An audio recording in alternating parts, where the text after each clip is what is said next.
flex the gauge several times as illustrated. Okay, we're flexing the gauge. Hey everyone, welcome back to my channel, or welcome if you're new here. I'm Christine, founder of Sewing in the City, and today we are going to be taking a closer look at the expanding sewing gauge. So this is what the package looked like. Let me take it out of the plastic.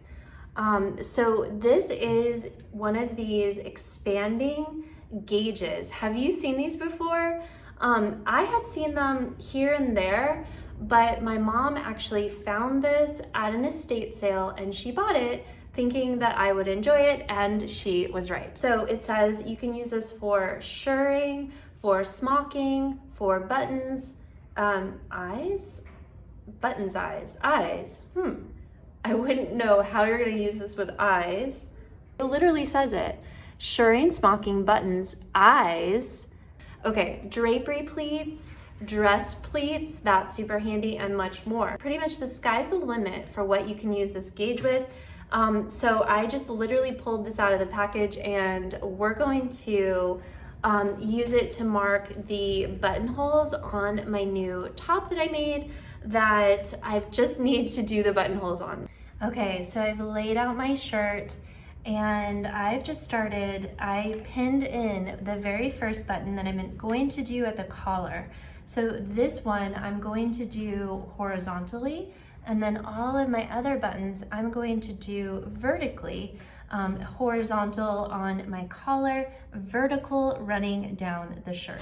If you ever forget which side of your shirt should have the buttons and which side should have the buttonholes, I always remember for the traditional female way of wearing your buttons, you always want to do your hand over your heart. And that is the way that you want your shirt to go. So if you think of hand over your heart, that means this side goes over. So this side is actually the side that I want to have my buttonholes on, and then this side will be my buttons, and that way it will fasten hand over heart. So I'm going to be marking my buttonholes with pins, at least to start. So I'm going to take another pin. So I've placed the first pin on my collar, and now I'm going to place the first vertical one just about an inch down from the collar. So about an inch between my collar seam and the second point of my pin. I think that's going to be a nice place for my first button. So I'll just kind of place my button there just so I can kind of see what it looks like. Okay, so I'm going to just remove those buttons there.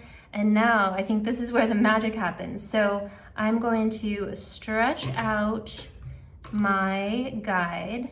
And again, I think because that's probably why they wanted us to do this a few times, just to kind of like get the juices going, the oil in those grooves. So I'm gonna stretch this out. This is as far as mine is gonna stretch. So that must be the traditional button space. So this is giving me between, let's see, this is 1, 2, this is 3.5 inches between each of the buttons. So I'm just going to place this first one right in the middle of that pin, and then I guess what I'm gonna do then is just, wow, this is really cool.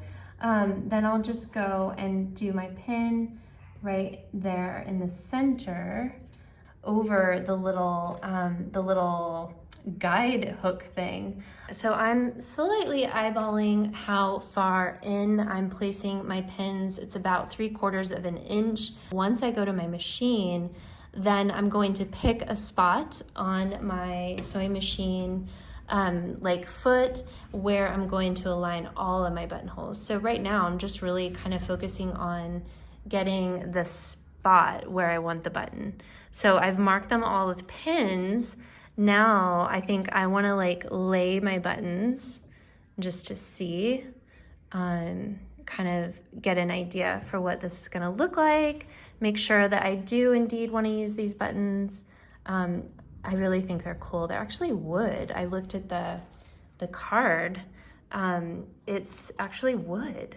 So I thought that was kind of cool. I got these at Joann's a couple of years ago. So at first pass, I love this button placement. I think that this is gonna be perfect. So I'm just gonna take my buttons away. And now what I think that I probably need to do, honestly, is I need to neaten up my spacing because I placed my pins literally just kind of in the middle. But I'm gonna go back and I'm just going to refine the placement ever so slightly, just so that I have a distinct, even start point for my buttonholes. So I'm really gonna focus on the first place that I put the pin in, and that's going to be where I'm going to actually start my buttonhole. And then I think this will be ready to go. So this marker is kind of genius. It's really, really fast. I think if I didn't have this, I probably would have just used like a tape measure. So yeah, I am a fan of this expanding sewing gauge. This is the package. It's called an expanding sewing gauge. Definitely recommend this. Like, such a fun little gadget to have. And if my mom is watching, thank you very much for thinking of me and for picking this up for me. I definitely love it and will use it. So if you love discovering new sewing gadgets, be sure to watch this video here all about woolly nylon thread and when and why and how. I love to use it. It's another, like, I feel like kind of a hidden gem of sewing tools. So check that video out and be sure to hit the like and subscribe, and I'll see you in the next